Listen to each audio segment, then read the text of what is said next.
Bonjour à tous. Bienvenue au bulletin d'information à Top News. Au sommaire. Lavrov, toute frappe aérienne contre les terroristes en Syrie doit obtenir l'accord des autorités syriennes. Affrontement violent armé djihadiste dans la région de Ersal. Ukraine. Poroshenko annule sa visite en Turquie à cause de la détérioration rapide de la situation. Bienvenue au développement. Syrie. Le président syrien Bachar al-Assad a promulgué hier le décret numéro 273 stipulant la formation du nouveau gouvernement présidé par Waïl al-Arki. Par ailleurs, l'armée a exécuté une série d'opérations intensives à Joba dans la banlieue de Damas, détruisant des repères de terroristes. Le ministre russe des Affaires étrangères Sergei Lavrov a déclaré que son pays a demandé aux États-Unis de prévenir le gouvernement syrien en cas de frappes aériennes dans les zones terroristes syriennes. Sinon, cela constituerait une violation flagrante de la loi internationale.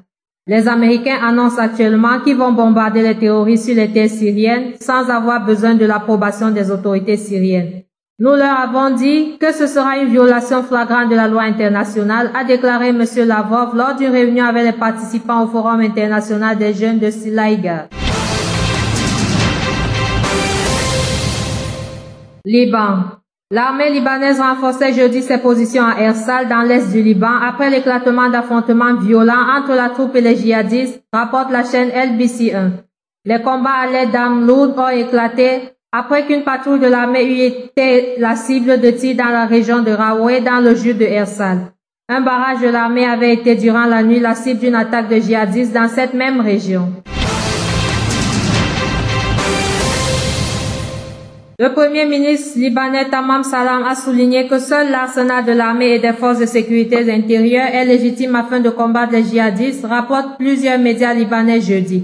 En réponse à plusieurs appels de certains partis politiques aux citoyens de prendre les armes afin de combattre les miliciens ultra-radicaux et face à des rumeurs sur l'acquisition d'armes par des citoyens dans certaines régions, le Premier ministre a dénoncé ce climat général, rappelant que seules les armes de l'État étaient parvenues à contrer les dangers auxquels le Liban fait face, notamment les attentats et l'attaque contre les armées régulières à Ersal.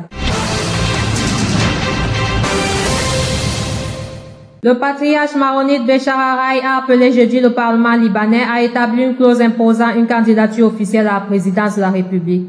Monseigneur Araï, en partance pour le Vatican afin de tenir le Saint-Siège au courant de sa tournée avec les patriarches orientaux à Erbil, au Kurdistan irakien, a réitéré depuis l'aéroport de Beyrouth son appel au Parlement afin que celui-ci se réunisse pour élire un président de la République. Imad Ahmad Joma a accusé d'appartenir à des organisations terroristes armées, à savoir l'État islamique et le Front al-Nosra, d'avoir entrepris des actions terroristes à Ersal dans l'est du Liban, en s'attaquant à l'armée et à ses barrages, a nié jeudi lors de son interrogatoire par la justice militaire être affilié à l'État islamique, selon des propos rapportés par son avocat. L'arrestation de Imad Joma le 2 août a déclenché des combats meurtriers entre l'armée libanaise et les djihadistes à Ersal dans la Beka.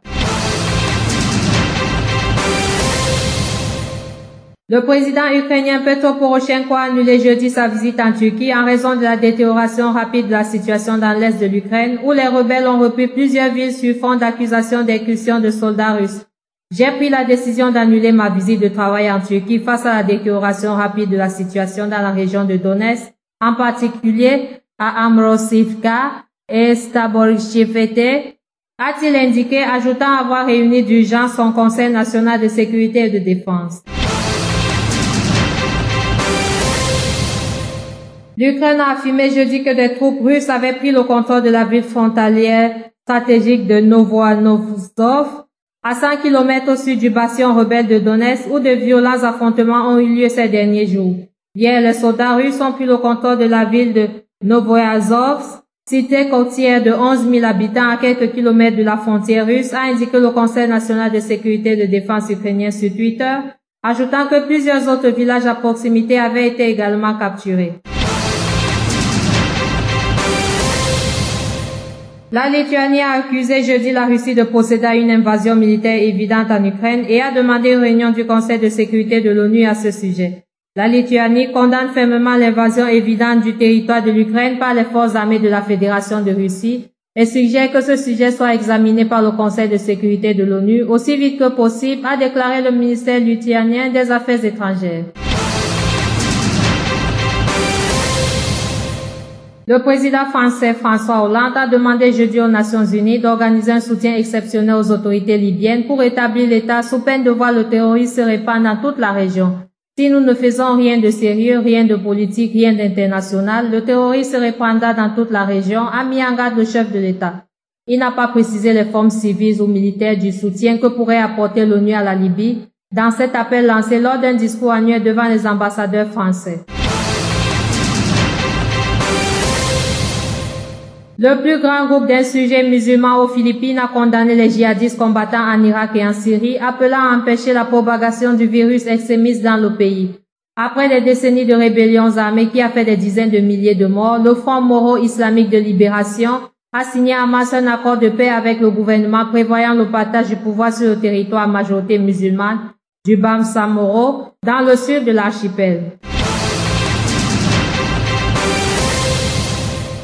L'Organisation mondiale de la santé a dénombré 3069 cas d'Ebola, dont 1552 décès dans 4 pays d'Afrique de l'Ouest, selon son dernier bilan arrêté au 26 août et publié jeudi à Genève. Le précédent bilan de cette épidémie qui continue à progresser de manière accélérée faisait état de 2615 cas, dont 1427 décès au 20 août. Merci à vous qui nous suivez de Beyrouth et aussi en France. Bulletin présenté par Anna Ekame.